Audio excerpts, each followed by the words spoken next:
welcome back to the Washington Outsider Report on the Coalition Radio. For those newly joining the program, my name is Irina Zuckerman and I'm the editor-in-chief of the Washington Outsider. With us today is Dr. John Nomikos. He's the director of the Research Institute for European and American Studies in Greece. And we'll be discussing threats to the southern Mediterranean and security issues related to the southern Mediterranean and the MENA region today. Thank you so much for joining us. Could you please tell us a little bit by way of your professional background and as well as the RIA's work before we get started? Thank you, Irena. Good evening from Athens, Greece. My name is John Nomikos. I study in the United States at the Northeast Louisiana University. Today is the University of Louisiana in Monroe. My background is sociology and criminology, and then I came to Greece in 2004, and I founded the Research Institute for European American Studies, and I focus more or less on organized crime, human trafficking, radicalization, extremism, also anti-Semitism, and in the southern Mediterranean, I do a lot of work about counterterrorism and counterintelligence in the region. Yes, so Irena, as also I just want to say two more things. I have already founded the European Intelligence Academy, and I'm founding editor of the Journal of European and American Intelligence Studies, which is the first one in Europe. So I think that's what I have to say about my background. Exciting projects indeed, and badly needed at a time when transatlantic relations are under strain. That said, the geopolitical rivalries that are troubling the region may in fact prompt increased cooperation in that regard due to the nature of security threats, which inevitably tend to bring countries together to counter some of these tensions. And I'd like to start with kind of a bigger, big picture overview of some of these geopolitical contexts, and later move on more towards counterintelligence and counterterrorism aspects of what's going on. So, southern Mediterranean in recent years has become a focal point of rivalry for several global powers, including the US, Russia, China, the European Union, Turkey.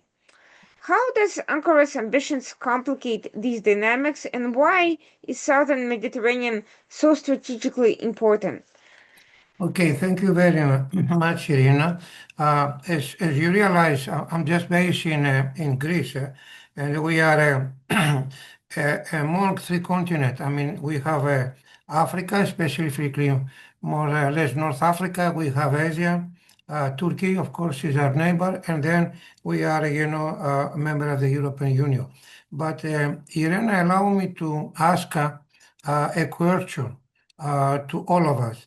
And the question is, where terrorist network, organized crime, and illegal immigration converge in Southeastern Europe in order to make, our speech more focused. You talk about, especially about Turkey and Ankara and so on. Of course, as you realize, Ankara and Turkey has a very significant play on how to combat,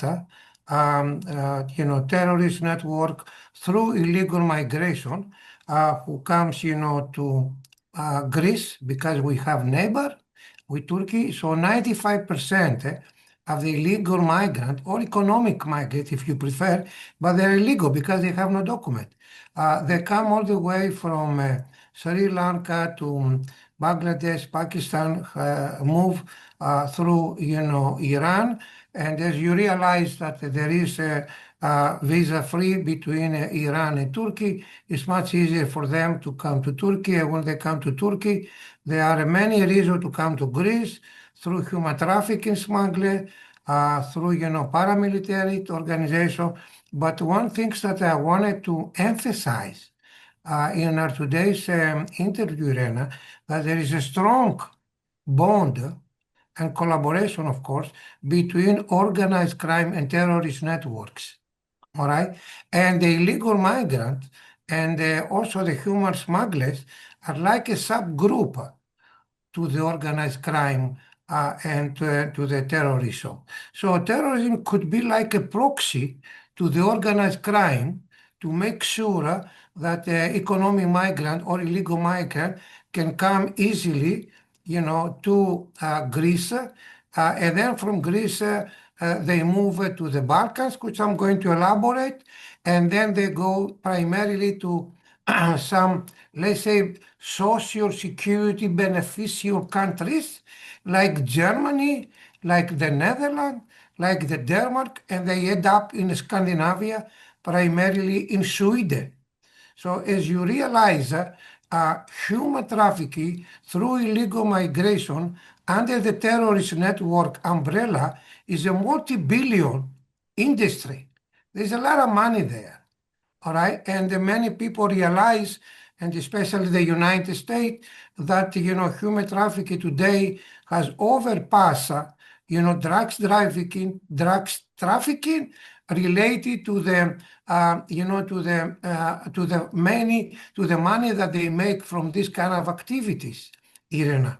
So as you realize, is Balkan, North Africa, Eastern Mediterranean, Asian minor like Turkey are interconnected? Well, the answer is yes. So whatever is happening, to Turkey today affects the national security threat to Europe, to the European Union, to the stability in the Eastern Mediterranean, touching Israel, Middle East, Lebanon, Greece, Egypt, North Africa, comes all the way to us. Today, one of the biggest national security, transnational security to us in the Eastern Mediterranean is, migration issues, because there is always, Irena, a tendency the people to move from Southeast Asia and now from Central Africa, like Sahel, which is really, how can I say, Sahel is a place that terrorist network cultivate their activities there because of the chaos. There's no border control, in the Sahel region, and then they move to, to the North Africa, and much easier from the chaos that we have today in Libya.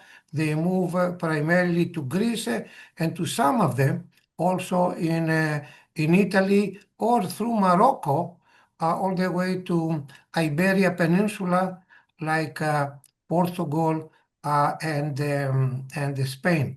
And the one thing I like to focus to your question, Irena, is that unfortunately, Turkey, Libya, and to some extent Morocco, because of their own geographies, to the Eastern Mediterranean, they use illegal migration, organized crime as a diplomatic tool to the European Union and to the other European states and the bilateral level in order to regain some diplomatic, support, from EU, from the United States, from you just name it, and they sometimes, most of the time, not sometimes, they have it like the way to allow more migrants to come or to the stop. I just want to say to you, when Muammar Gaddafi was was on power in Libya, he negotiated to receive a 5 billion from the European Union when he was in life to keep the economic illegal migrant from Central Africa to Europe. A similar one policy, like the Libyan, Muammar Gaddafi at that moment, used today by Mr. Tayyip Erdogan, who is the president of Turkey, and he has received a tremendous amount of money from Europe to keep illegal migrants in Turkey. But unfortunately, because of lack of auditing from the European Union. No one knows where the money goes, and instead of the money to go for the relief, the humanitarian relief of the migrants, like the Syrian refugees who live in Syria, no one knows where the money is distributed. So as you realize, EU is not in charge of controlling where the money, how the money are distributed, how the money are spent after they give it to Libya or to the Turkey. So we have a big problem there because money is not enough to stop the flow of the illegal migrant to the European countries through Greece, Irena. To what extent has NATO presence made a difference in this regard? Uh, in other words, are they deterring or provoking rival powers? And to what extent is NATO's influence sustainable given the shifting US priorities under Trump and as well as Turkey's increasingly assertive and independent geopolitical posture? Thank you very much. Well, okay, Greece is a member of NATO, right? Hmm. Turkey is a member of NATO. Both of us joined NATO in 1950, in 1952. United States is a member of NATO. But here we have an oxymoron. We have Turkey, who is a member of NATO, but he plays a double game. It plays a double game. In other words, related to NATO role in the Eastern Mediterranean is not so active because NATO is a military alliance, used to offer some of the NATO vessel to the Eastern Mediterranean just to provide, let's say, satellite support. However, because of the lack of the European Mediterranean policy, every member state is responsible for its national migration policy. What that means? That means that Greece, immigration and the Coast Guard, instead of the Greek Navy, the Greek, Navy, war vessel to go there, we have, the Greek Coast Guard try to control, a seashore all the way from the northern part of Greece down, to the Middle East, to the Cyprus. Now, many people need to realize, Irina, that we have more than 1,000 Greek islands, small, medium. Some of them they are rocks. Some that are inhabited, some that are uninhabited. But we have many islands which almost impossible, to be controllable by the Greek coast. So NATO is coming there, but like I said, they cannot provide humanitarian rescue mission because the Greeks Coast Guard need to do that. The Greek Navy from the Department of Defense are there, but they cannot intervene. But of course, we have, the so-called European Coast Guard, the Frontex, that they are coming to Aegean Sea and the Eastern Mediterranean, but they provide some logistic and they try, to survey and to see what's going on. The biggest problem, as long as we don't have let's say a European Coast Guard like Frontex to control the European Sea, like the United States, that they have, the USA Coast Guard, and this really effective control the USA, from any intruder coming from I don't know which country outside the United States. Here, we leave alone the countries like Greece, like Italy, like Spain, like Portugal, to act alone and to stop the flow of economic or illegal migration come to us. And the Frontex is doing a good work, but not enough to prevent it.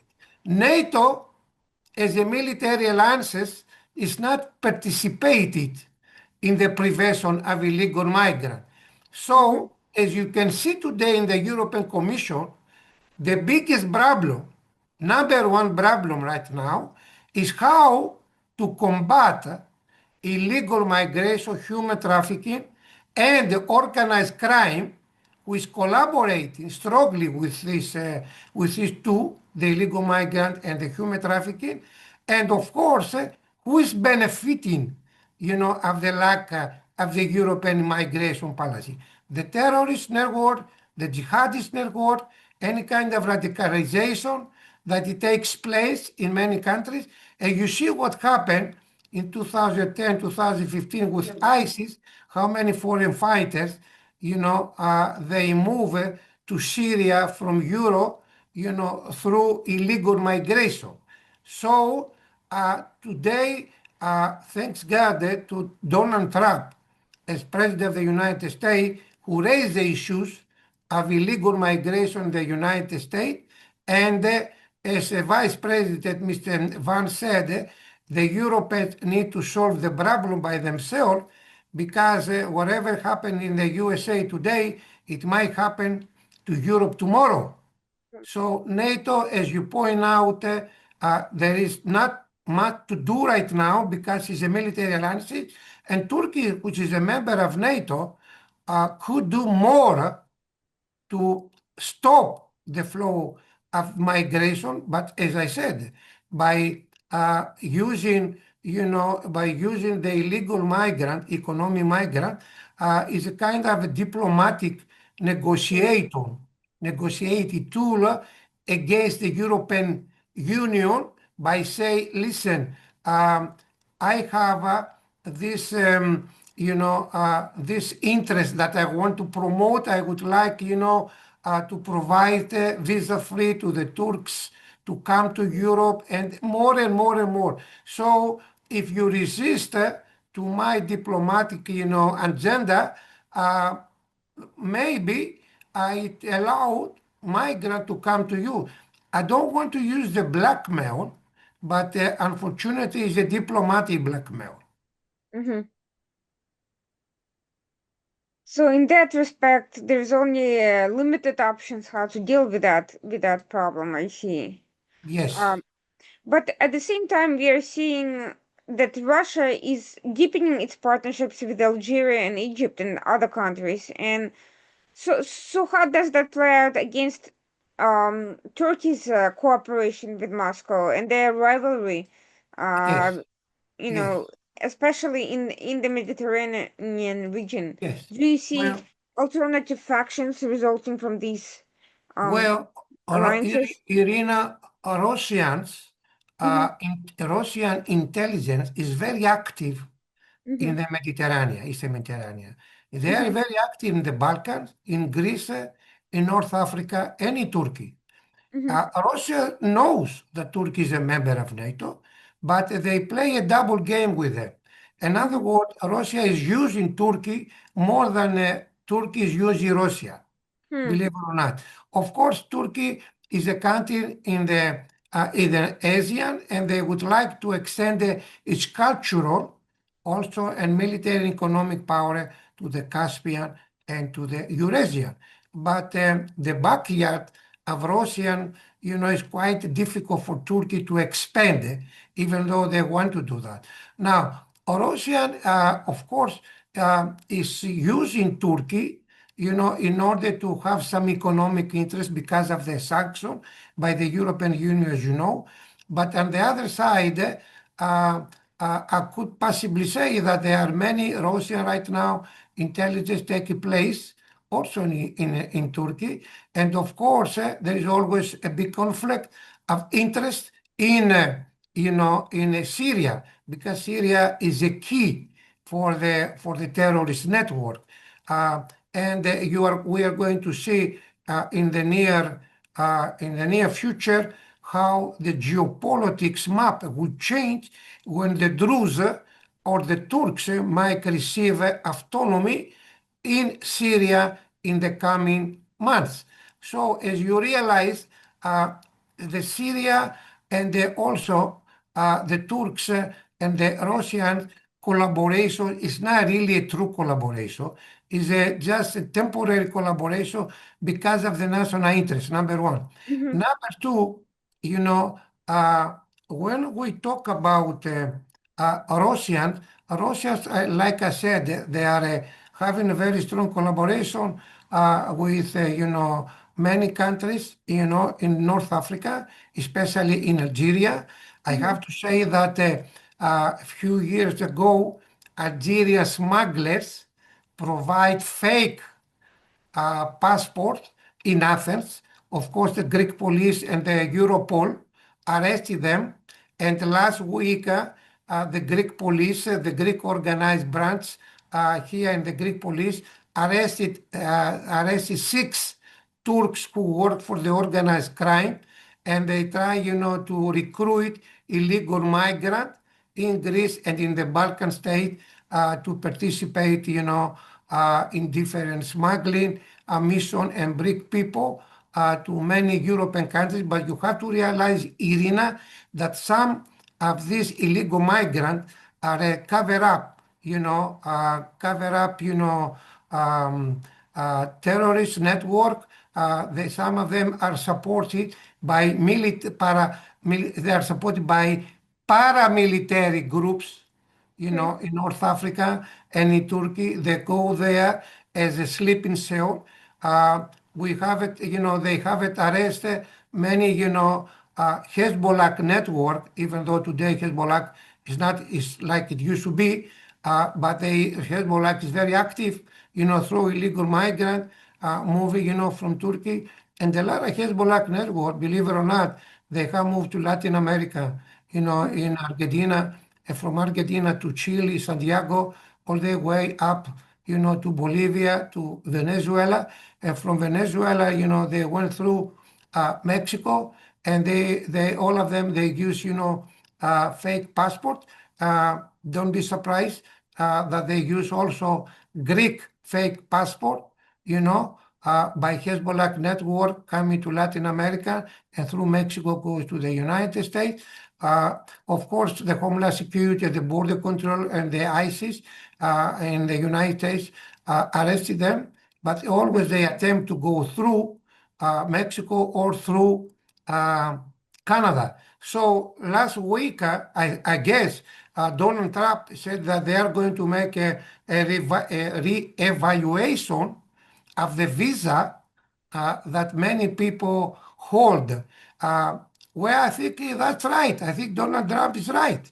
They need to make an evaluation to see who is holding illegal and who is holding a visa that is not really coming by the U.S. institution.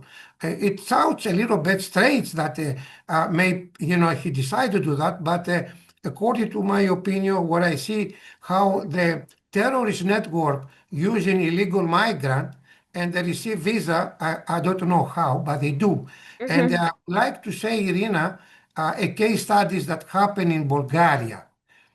The Bulgaria organized crime managed, to corrupt public employee, in Bulgaria, and they Mhm. were giving more than 1,000 euro to provide legal passport from Bulgaria. Well, Bulgaria is a member of the European Union. Bulgaria is a member of, of NATO. So most of the legal passport they were buying by illegal migrant. Some of them were also jihad network. They were moving from Bulgaria all the way to Serbia, all the way to Romania, and then they went to Germany. They went to Germany. And the Germans started to be suspicious because they see the Bulgarian passport with many Arabs' faces, you know, Mhm. Arab faces. And I said, what's going on there? I mean, all of these people are becoming Bulgarian and they have Bulgarian name. So they started, Irena, to talk to speak to them in German, and all of them they were speaking broken English. But anyway, they did some investigation, their Mhm. own investigation, but in Bulgaria, and they find out that it was a corrupted network inside the public administration that provided this fake passport to many people. They give legal passport. So if you have a legal passport, you can go to Mexico. You can go anywhere. So uh, because we have the Schengen agreement here, that means Mhm. if you are a European citizen, you have an EU passport, you can go from one country to another without border control, like you Mhm. go from Minnesota to Wisconsin. Well, you see now the European Union, they should pay attention, to the legality of the visa and to the legality of the passport, without, of course, compromise human right, without compromise any kind of personal right. But they need to do that only for security reasons, in order to protect each other. It has to be some kind of control, because the smugglers make a huge amount of money, because there are more clients to receive a legal passport, and they offer the money. Now, Irina, I'm asking you or myself, how do they find the money? They Mhm. are migrants, they are illegal migrants.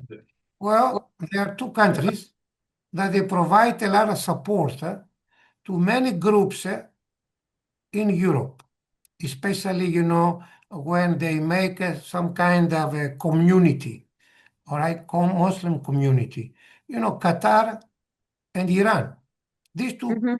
countries are funding any kind, of activities to transfer migrant to the European continent. And the biggest problem we face now, and is going to be worse in a few years, is this so-called the cultural. I don't want to say the word religious, but it's going to be cultural aggressiveness and conflict among the European societies, and the third, the second, third generation citizen with a background, with cultural background outside the European countries, a French Algerian who feel Algeria more than French, and he is a French citizen, might, upset, might, get frustrated, or with the money and support, from other sources, to make socio turmoil and chaos in France, in Britain, but is going to follow up. So many people in Europe, including the Balkan, they use the word religious, but I avoid to use the word religious, but I can use the word culture, who could Mhm. be, who could be under, under, how to say, under, under pressure Mhm. from countries like Qatar and Iran to get fire in the peaceful Muslim community in Europe. That's something that Europe could emphasize now in Europe. All right. The problem is not so obvious and big in the United States or Canada, because they are in USA, even though they are illegal migrant, the American system has the right, to get all the people inside. But in Europe, is a volcano culturally to explode. All right, culturally to explode. Now, don't get religious, because if you get religious inside politics, it's Mhm. going to be earthquake, a big earthquake. But culturally, Europe is not doing quite well, and we cannot accuse the Muslim communities in the European society that they are not assimilated to the European society. No, they are external forces that they tried, to put fire, to create a problem by increase anti-Semitism, by increase, how can I say it, similar. similar activities that happened, in the 1938, 1939, before the Nazi, moved toward the Jews, the Holocaust. They are looking for Trojan horse, to move, to create problem to the to the peaceful Muslim community inside the European state. This is national security threat that Mm-hmm. the Europeans need to see that.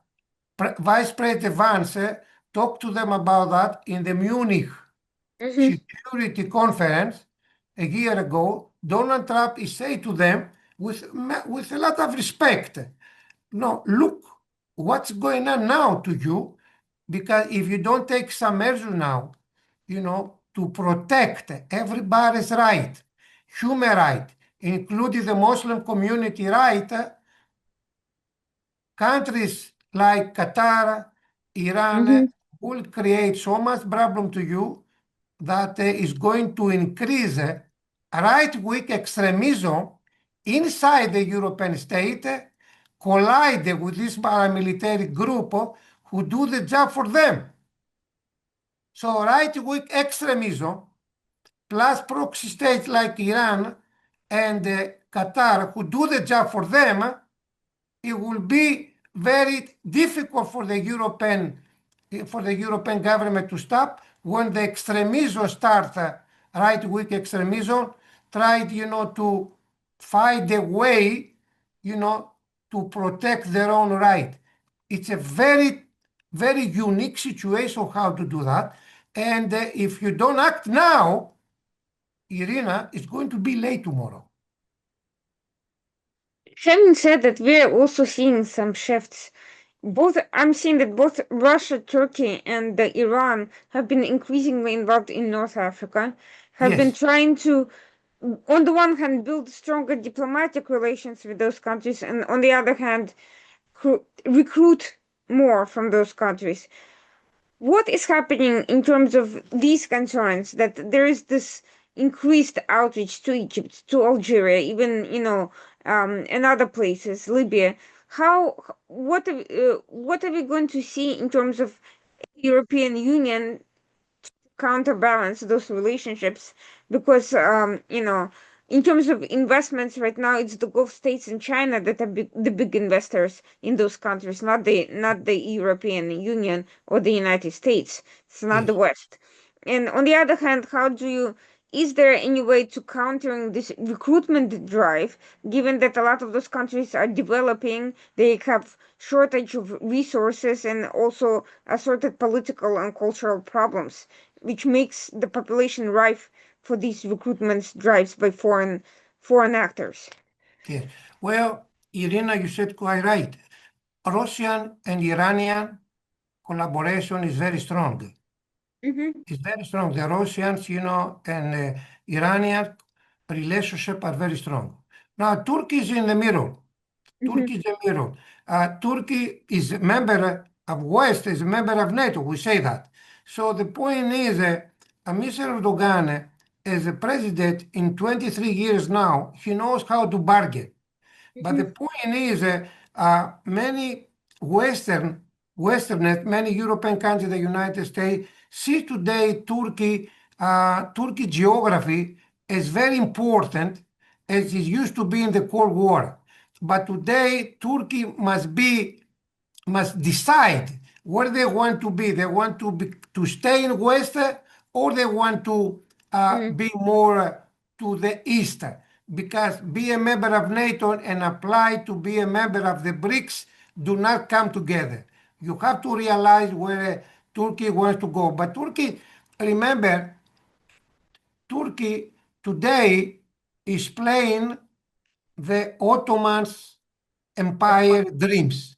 All right. And the Ottoman Empire in history is going all the way from Turkey, to Balkan and Austro-Hungarian. So the so-called the dream, the Ottoman dream allows them through history to expand, their way of caliphate. You put the Mm-hmm. word caliphate, from Europe all the way to Kremlin.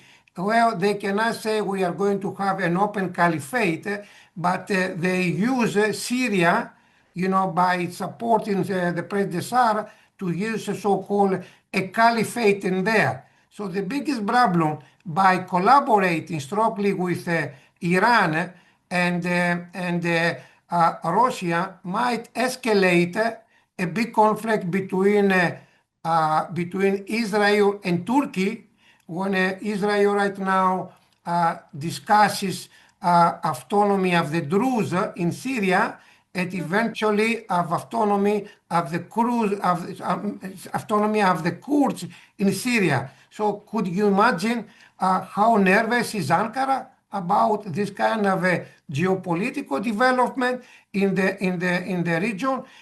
Is Russian likes to see, this development in Syria, in Druze and the Kurds autonomy. So Russian and Iran, because the Iranians have a million of Kurds there, and Turks collaborate because of their own interest that happened today in Syria because of the Israel. So Israel right now is playing a very strategic role how to decrease terrorism not only by Hamas or Mm-hmm. by Hezbollah, but everybody should support, especially the European state, because United States does that, all right, to support Israel, to accomplish his mission by eliminate terrorist network in the Balkans and especially in the Syria, because Syria is the key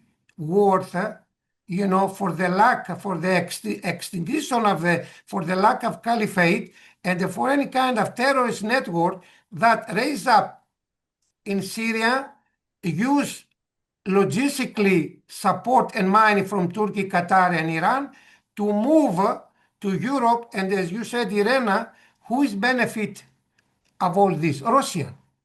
Russia is benefiting by working covertly, economically, and so on with Turkey, having Iran to work with them in Syria, inside Syria, who does all the work, and then you have an axis of Russia, Turkey, and Iran using the Syria platform of terrorism, jihadists, caliphate to export where? In Europe. Europe has a problem today. But can these people see what we are discussing now? The answer is no. They are talking about the trade relation between Europe and the United States. Then they go to China to make trade relation. But the biggest problem, except the trade relation, is the security. Mm-hmm. The security. And then 27 member states do not collaborate on intelligence sharing. Do they have a European Union intelligence service? No. They don't want to talk about that. So every member of the 27 member states act independently, Mm-hmm. and they prefer to work bilaterally with the members, with the partners that they trust. Mm-hmm. So do we have a European Union homeland security? No. So if we put all this problem that we discuss now, Irena, under the carpet, and we talk about only trade relation and only how to create a European army by spending 800 billion without having any kind of a structure how to do that. Mm-hmm. Economically, yes, okay, they are good. But what is the implementation of the border control? What's the implementation of the migration policy? There is no migration policy. So you leave every state to act bilaterally and independently. Well, Hungary is a member of the NATO and the member of the EU, act independently. They said, I don't want anyone here. Mhm. And then Greece is in the middle of the fire because geography, Mhm. makes us Rio Grande between the United States and Mexico. And the same happened, with Libya. General Haftar, they Mhm. said if you don't support me on my Eastern Libya agenda, all the migrants that come from Sahel, like I don't know, just Mauritania, Burkina Faso. Burkina Faso is a terrorist Mhm. network. There are many terrorist networks that are coming from there. So what Vladimir Putin does Mhm. is exploiting the weaknesses of the European Union. Mhm. That's what he does. And he goes to Turkey because he knows that as a member of NATO, he can play with them. And then what happened a few years ago? They were transferring illegal migrants from Africa to Istanbul, and the Turkish Airways, transport illegal migrant from Africa to Istanbul, and from Istanbul where? To Belarusia. And from Belarusia, where they were going? To Poland. So Poland was really having the same problem as Greece and Italy and Mhm. Spain. And who was benefit of this? Kremlin. Vladimir Putin, Irena, has a binocular, is watching, all of them who work for them. And of course, he's providing covertly support to them. You see how what you said here, I mean, as I see the very nice, from Caliphate to Kremlin. Yeah. Russian is not there, but Russia is everywhere. Mhm. But does Europe see that? They are focused now, quite correctly, about the war between Ukraine and Russia. There are many casualties in Ukraine, there are many casualties in Russia. But besides that, Mhm. Russia is moving aggressively how to destabilize through covert action using the illegal migrant, Mhm. all right, just to destabilize and create, to stir up the peaceful Muslim community in Europe Mhm. using proxy state, using Russian Hezbollah network.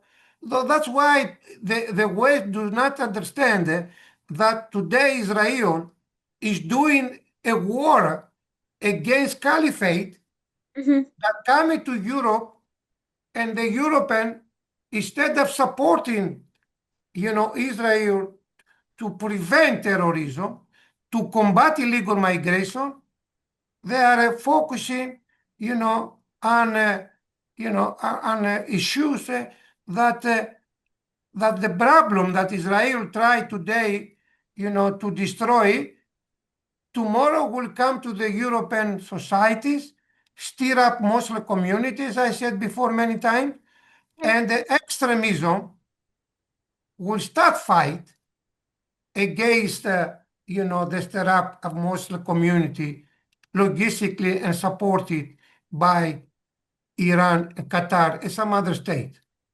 You see how the scenario goes? Mhm. So there's been several incidents in recent times. First of all, there was for the first time a Russian citizen, a Russian Muslim citizen in Germany, arrested for his plans to blow up an Israeli embassy in Germany. There was almost nothing about this information, no headlines, even though this is the first time Russia directly authorizes, a Muslim citizen to commit this sort of massive terrorist attack that was usually, ISIS or Al Qaeda or maybe Iranian-backed organizations used to do. Now Russia is entering this field. These Muslim Russian citizens have committed terrorist attacks in France before. They've also killed opposition, Chechen opposition, Russian opposition all over Europe. Now, for the first time, they're targeting Israeli official institutions. And, in that their model is identical to what Iran's done, hiring foreigners, to do attacks. There were Pakistanis in Greece and Cyprus who've tried to assassinate or abduct people in the past. There've been other Afghans and assorted others that they've used in various places, Tajiks in UAE. So what I don't understand is we are clearly seeing a much more formalized coordination between state and non-state actors, between Yes, yes, Russians, employing these Islamists to, against now state targets, not yes. just random things. Now we are seeing that way Iran may have lost military might, but still backing these groups in Europe. So I don't really see why this battlefield, this asymmetrical battlefield, is not being taken as part of the bigger war. Why is the West looking at only half of the equation, the half of the equation that's taking place either in Ukraine or in the Middle East, but not looking at this spread of terror, of state-backed terrorism across Western countries and Yes. South Mediterranean and elsewhere? Irena, in the southern Mediterranean, Mm-hmm, uh, you are right. I agree with your comment, but you have to realize we have to realize that for more than 20 years, like Tayyip Erdogan, the longest leader in the Russia Federation is Vladimir Putin. mm-hmm, Vladimir Putin is a man that came, from KGB. All right, mm-hmm, he was a former KGB. So he's a man who knows how to manipulate s- non-state actor as a hybrid warfare in many areas. All right, because if you compare Vladimir Putin with his intelligence background and his intelligence method and his intelligence thinking to some other European leaders today, you'll find out that today, like a GRU or a FSB, the former KGB, are very active in many European countries in undercover, activities. So we realize that one of the things to struggle and to combat Russian today security and intelligence activities and using, proxy network to stir up a most peaceful Muslim community is to come and to realize how important is the international intelligence sharing. mm-hmm, But the international intelligence sharing require many criteria. You need to have a culture of intelligence, which Europe does not have. You need to understand how security is important, which Europe right now has Europol, has Frontex, and has some other like coordinator of counterterrorism, but it's not enough. Europe must have and the European Union Security and Intelligence Agency to recruit their own people and to have their own intelligence culture.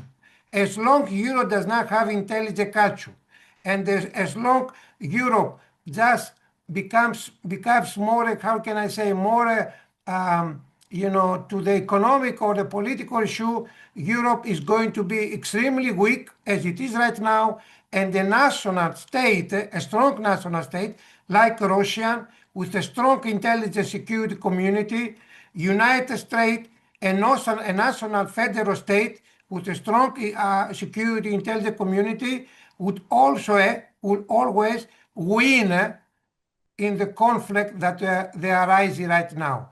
They try to stop it. So what I'm saying, we need a joint European intelligence sharing activities in order to combat the Russian security intelligence in Europe by, escalating in the Muslim community by funding right extremism in the European society. Because if we see tomorrow a chaos, a house in France in UK, in Germany, in Malmö, Sweden. Who is winning? Russian Federation. Who is winning there by weakening the European state, by creating power? Turkey. Who is winning there by creating so many problems, as we just explained? Iran. Who is going to stop as much they can to make Europe a volcano? When the European volcano will blow, it's going to be too late. Who does understand today that is going to happen? Israel and the United States and Canada. All right, but the money is billion that come from Qatar and Iran, to recruit people. All right, to pay for lobby, for misinformation, propaganda, for recruiting jihadists or illegal migration to promote this policy. All right, just let me tell you an example. What happened in the Greek island? In the Greek island, a small island that has less than 300 people, all right, and they have every summer a small 300 people festival. Nobody knows this island unless you are Greek, and these people usually they don't have tourism. They are living only for fishing industry. And then they decide these little people there to have a folk festival, all right, in a small village. And descendantly, some guys there, they present the Palestinian flag in this little village who nobody knows, and they said, about Palestinian. And the president of the small village said, "What are you doing there? I mean, why you do this kind of activities here? Why I want to say that the money that comes from the Gulf region, like Qatar, they recruit poor, desperate, illegal migrant, and they give money to them or to their family back home to spread out in a very unknown small places to make some kind of demonstration for Palestine today, which for us it was really a shock to see that with 10, 20, 30 people to talk about Palestine. And then the social media, of course, they have the social media. Today's social media is the most powerful tool. You can go to Everest or you can go anywhere, and with a photo, you create a mass. You create a mass. And then it was a big problem, of this small village with with 300 people and the two Palestinians how come they were Palestinians were there? Or are they were Palestinians? They could become from different nations, pretending that they are Palestinians. Maybe they're not. But they received some money. So the money coming from Qatar, some other state, is for them, enough to create this kind of activity. So what Greece must do, they need to have a strong security intelligence community. What Europe must do, they need to have a strong intelligence community. They cannot, wait to the miracle. They cannot wait miracle come from the United States, Canada to solve the fire when a war, a conflict started in Europe, similar to the Yugoslavian war in 1991. Remember? When we started the breakup of Yugoslavia, Of course. under Bill Clinton administration, they came here to extinguish the fire. So the same happened in North Africa today. So the point is that Europe must take seriously the security and the intelligence apparatus to do the job for them, and at the same time collaborate strongly with the United States today, to collaborate strongly with Israel today, and not to pay so much attention if the president is Democrat or if the president is Republican. That's not the point now. The point is put your priority number. Your priority right now is to protect your societies by having strong security and intelligence apparatus and create or educate and having and intelligent culture, a European intelligent culture, which today is a myth. To what extent can Israel be instrumental in building up and training the local southern Mediterranean countries' intelligence network? I'm not talking about all of Europe because, quite frankly, the Western European countries, have the United Kingdom as a model. They also don't, on a political level, are increasingly not getting along with Israel very well. There is political issues now because of Gaza. But to the extent the southern Mediterranean countries and the Balkan states are somewhat more removed from that issue, do you see that Israeli intelligence can help build a Yes, local and more integrated apparatus and to help with these operations? I mean, up till now, Israel's reach has been, global, but focused exclusively on issues pertaining to Israel's own security. But can it actually be yes, doing more than that? Can it be yes, working to build yes, up the local intelligences, to train them to be able to take care of their own security more yes, on these issues, on human trafficking, on terrorist infiltration, and all these Russian, Iranian, Qatari financing of these networks? yes. Because right now, the financial issue I see is almost entirely out of anyone's hands. Nobody's even trying to really counter that. Yes. You know. Well, Irina, the money can come from Europe. The money is not problem for us in the southern Mediterranean. But right now, the key country is Israel, because Israel has an intelligent culture. And Mhm, remember the countries you mentioned.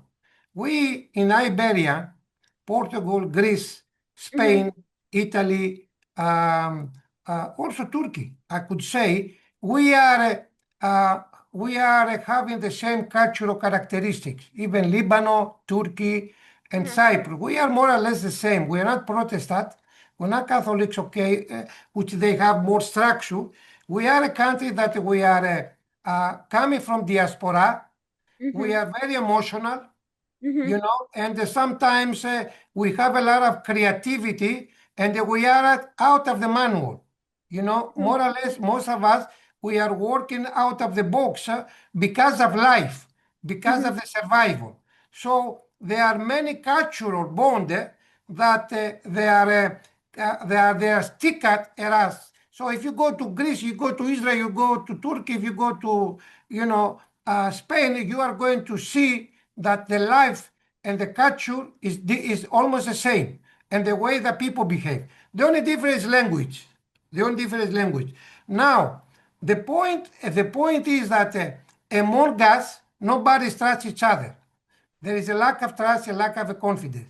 However, to be realistic with you, if the threat is common that affect everyone, the Eastern Mediterranean countries and the Balkans welcome the methodology, the methodology of the Israel, all right, security and intelligence manual, studies, and culture to talk to them. In other words, it's almost impossible for the United States to impose the Anglo-Saxonic mentality to the mhm, Southeast Mediterranean. But it's mhm, possible to have people from South Mediterranean, North Africa, sitting at the same table, analyze why we are here. We have to think that whatever happened today in Israel will affect all of us today. So we need to study the Israel intelligence culture together by be equal. We are here to say are countries, Mediterranean countries, Iberian, North Africa, work with Israel because they have the most effective and active security and intelligence culture. And we need to learn from them how to protect our partners. Morocco is having a strong collaboration with Israel, even though it's Arab. Iberia, the same. Israel has a global intelligence network. And how successful is this? You know why? Diaspora.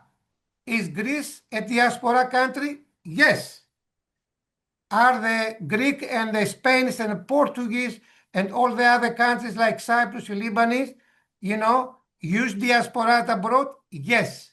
So Israel methodology and paradigm and the success of how collect information, analyze information could be one of the best practices for us.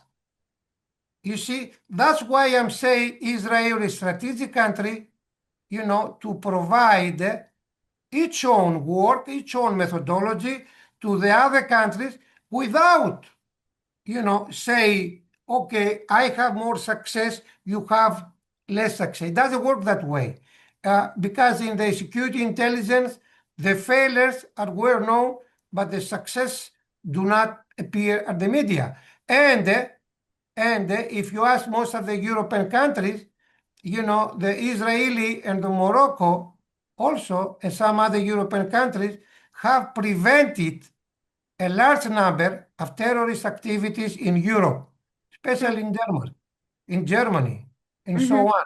So Israeli security and intelligence culture must be studied by all European studies how to create a European culture, Irina, which in Greece, we don't have a European culture.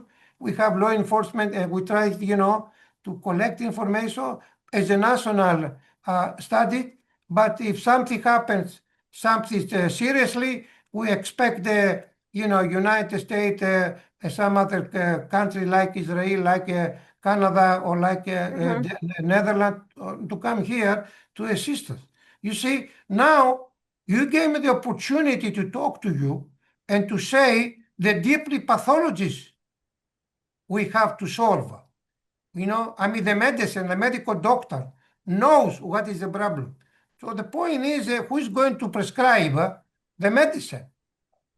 You see, Mm-hmm. because the medicine is the problem now. Nobody's prescribed the medicine. So what we do, Irena, we take aspirin and Panadol, Mm-hmm. just to For just symptoms, yeah, but just to not. kill the cold, just to Mm-hmm. kill the cold for 1 week. But what happens if you have pneumonia? You're gone.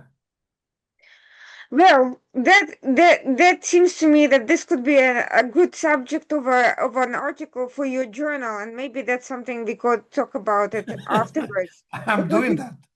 oh, that is great. I would love to hear more, and I'm sure our readers would.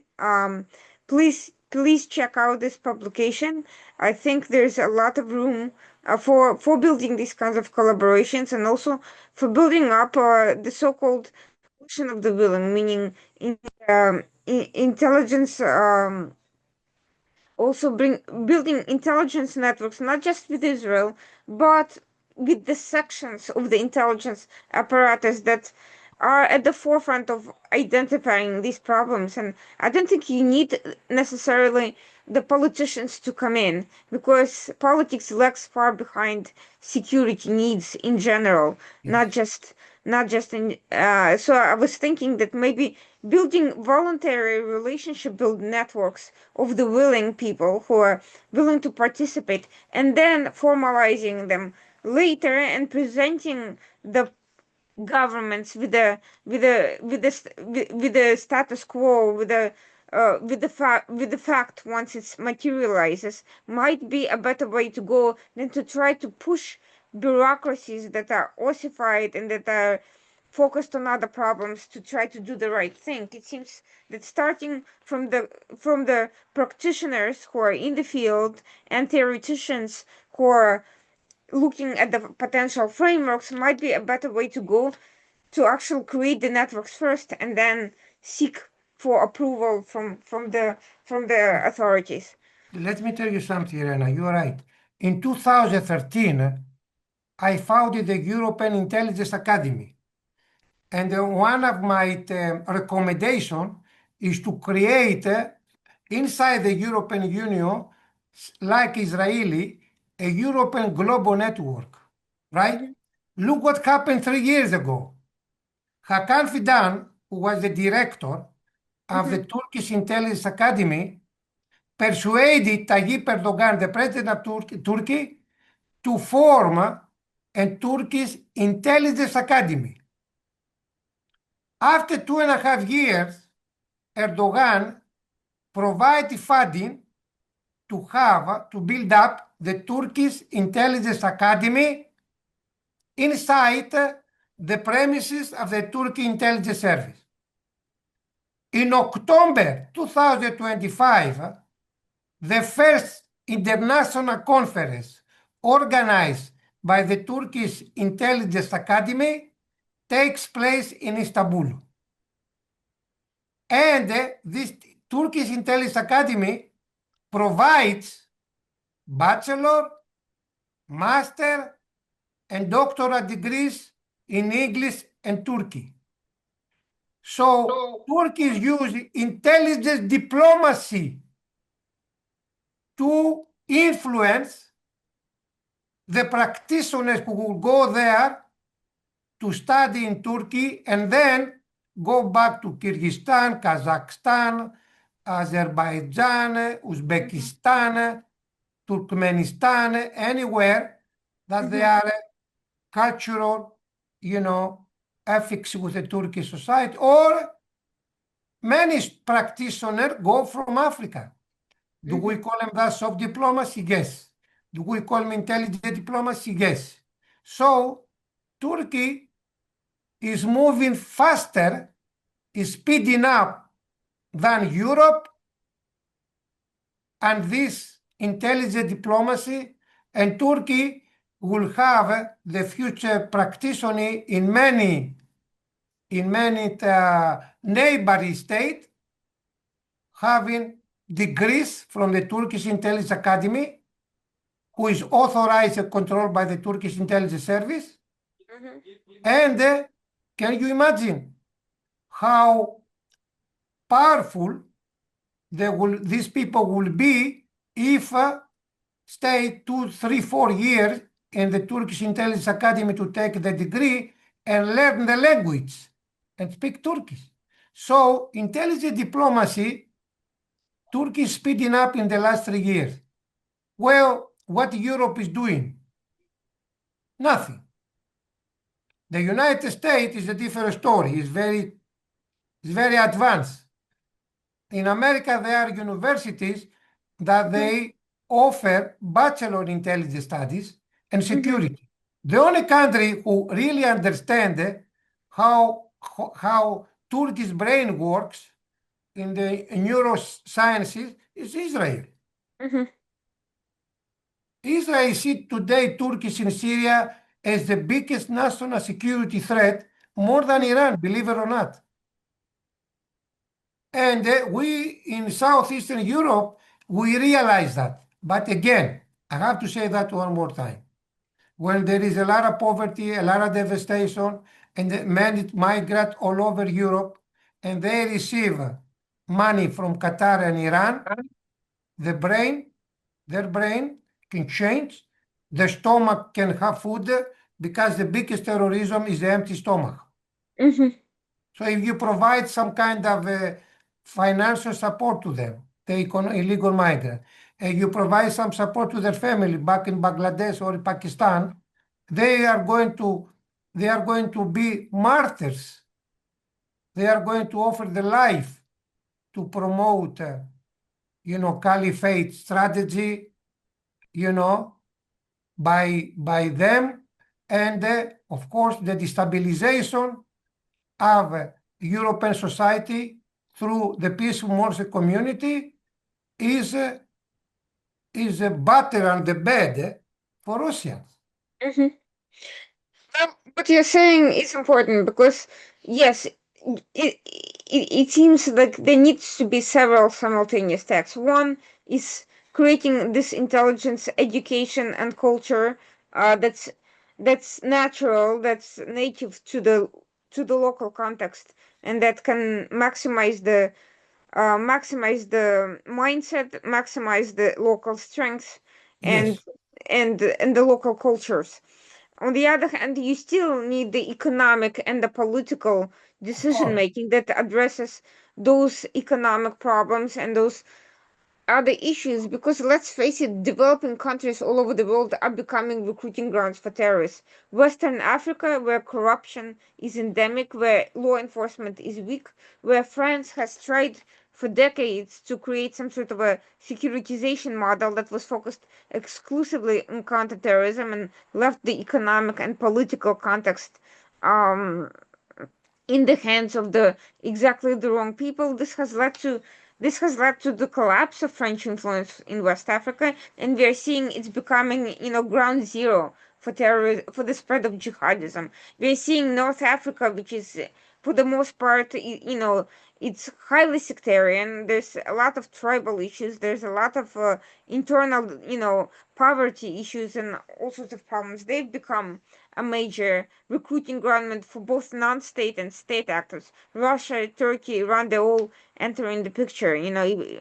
So we cannot simply ignore the fact where these problems come from and just try to securitize local issues, although that too, becomes important. We Absolutely have right. to there needs to be a complete recalibration from this narrow focus on, I don't know, green energy and and just trade to a broader broader political and diplomatic and security model, because right now I'm seeing that there's this. I think everyone is missing the forest for the trees. They're looking at the outcomes. The outcomes is disrupted transatlantic relations, infiltrations, active measures, but they're not looking at the root causes of all of that: the porous borders, economic weaknesses, political weaknesses, intelligence weaknesses, diaspora weaknesses. The causes are not being addressed, only the outcomes. So I think in that sense there is a lot more work to be done, and a lot more and different conversations to be had. I think the current discussions are completely missing the mark. I think what you suggested with the European Academy is exactly the way to go, and I hope that in the future we can talk about it more. Thank you so much for joining us Thank you today. very much, Irina. Let me know when the video is on your channel, so I can post it at my website. Yes, will do. I will share it with you next week when it comes out. Thank you Thank so you. much. Everyone Thank who you. was Thank you, Irina. joining us today will be back next week, Tuesday night, 9 p.m. And this was Professor John Nomikos. It was a pleasure. Thank you so much. Thank you, ma'am. Thank you. Bye bye.